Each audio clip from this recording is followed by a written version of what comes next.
welcome to the Fan Fuel Podcast, and we got the Slick Track edition here. I'm sitting here with a pretty good wheel man in his own right, Mr. Josh Rice. Josh, tell us a little bit about yourself. We're from Florence Speedway out of northern Kentucky, and come down here to try to have a little fun in Florida, try to get out of the warm, cold weather. I don't blame you. I did the same thing. It was chilly at the house, and I drove from Georgia to come on down here. It's been nice all week. Yeah. So, what do you like about East Bay that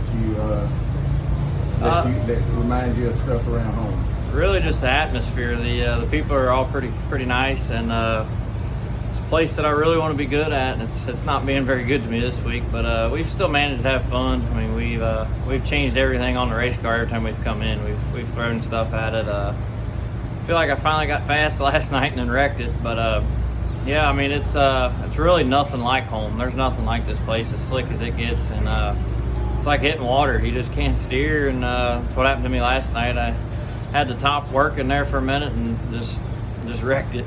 Well, talk about a slick place, because I used to work at Sonora, don't work there anymore, but that place gets pretty slick as well. So you might want to do that before coming back next year and get you a real extra practice on some slick. Well, everybody we've talked to, they're saying everything you learn here, you might as well forget it for the rest of the year. But you know, I think we're getting a grip on it. It sucks now. I wish we could start the week over where we're at now, because I feel like we're pretty good. But we'll give her another shot. All right. Well, we get ready for the top 10 questions. I'll let you choose A or B. You pick which one. Hand me the envelope, and I'll read them off to you, and we'll go from there. Find that paper in there anyway. All right. Name a sponsor you'd like to see come into the sport.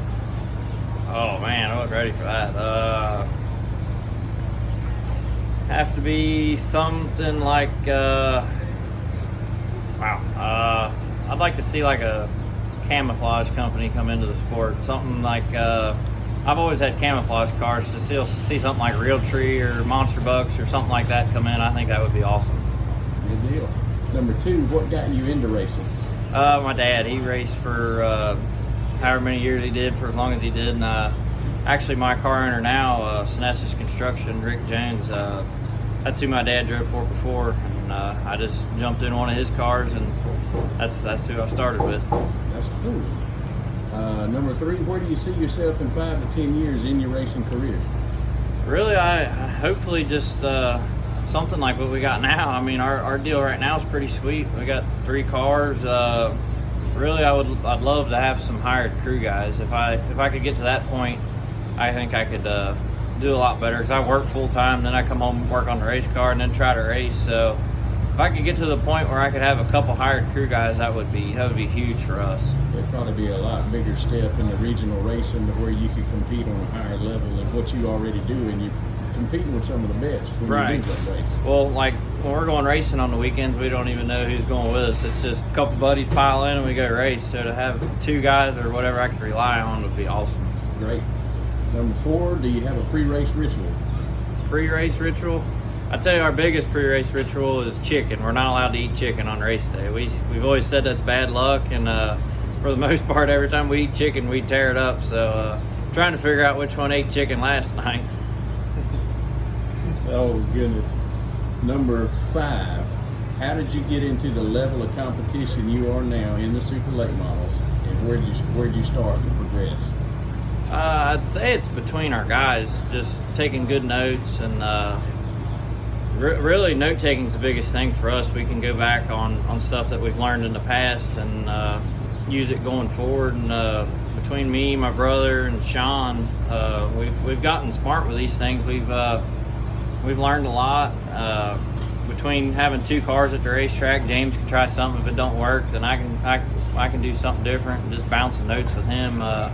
Yeah, that's our biggest thing moving up, going forward. You start in go-karts or something like that? Yeah, I started in go-karts, and then I went to a modified, and I come from a modified. Yeah, lots of horsepower, a little bitty tire. Yeah, that's right. You got a little more horsepower, bigger tire, a little easier to catch a little. Yeah, you learn a lot of car control in a modified, that's for sure. All right, your expectations for 2022? I think we're going to try to run that Ironman North deal. I would really like to try to win the points in that deal. I think that would be a good bar for us to set to try to win that deal.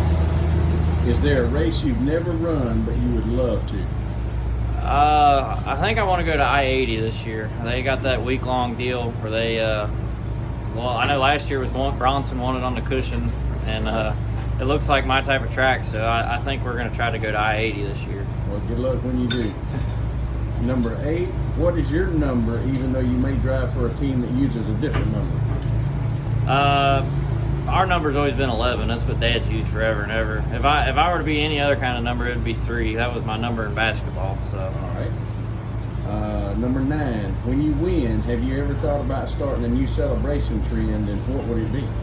Sorry, ask that one again. When you win, have you ever thought about starting a new celebration trend, and what would it be?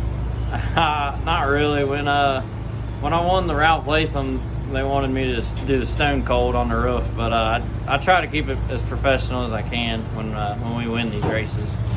Okay. And number 10, if you became a team owner and you had 2 cars, who would be the 2 racers you would hire? It'd have to be my brother and my dad. If it wasn't for them, it would be somebody like Earl Pearson and I don't know. I'm a big Earl Pearson fan, and I've always been a big Chuck Frank fan. It'd be one of them 2. Awesome. Well, that's some good answers to some questions. You can find us on Facebook or Twitter at Fan Fuel Motorsports, and when we get this done, hopefully when we get it posted, I can share it to you one way or another, and you can post it for all your fans to see. Sounds good. Appreciate it. Thank you for your time, Josh. Thank you.